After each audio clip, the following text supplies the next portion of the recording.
name is Mubanga Kapeya, and this is my presentation on whether it is reasonable to have an education institute next to Stanlow Refinery.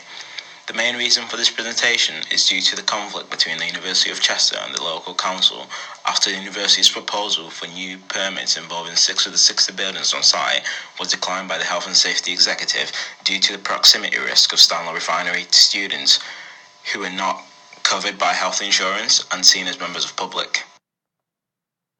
The University of Chester's Thornton Science Park has been running for nearly 5 years, with academic activities taking place on site since the 1940s.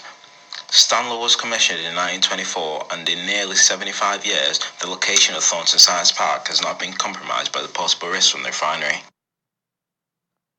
To tackle the risks posed by Stanlow Oil Refinery, students on site are treated similar to employees to prepare them for the world of work.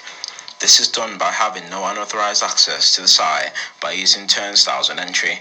All students must take a health and safety course with a pass mark of 100% to enter, which also outlines the details of the different types of alarms, mainly fire and gas alarms, and the different muster points for each situation. The oil refinery is the second largest refinery in the UK, and since its commission, there has only been one known fatality on site, which was in the 1990, giving a fatality rate of 32, which is relatively low for oil and gas in the calculated exposure hours as shown in the slide. The most recent accident on site is a fire in August 2018, which was extinguished within 3 hours with no casualties. The Bunsfield incident was an explosion due to a storage tank overfilling after all security controls failed. Bunsfield raised the alert of many major plants in the country because it happened outside working hours. If it happened during working hours, it would have been fatal to most of the workers on site. This slide shows the TNT equivalence of the explosion.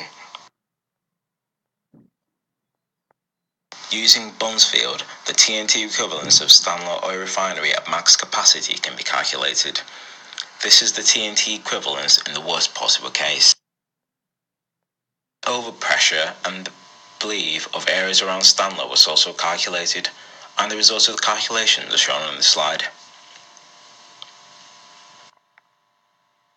The results show that if the location of Thornton is being questioned, the areas around Stanlow should also be questioned. In conclusion, it is reasonable to have an educational establishment next to Stanlow Oil Refinery. This slide shows some of the reasons why. Thank you.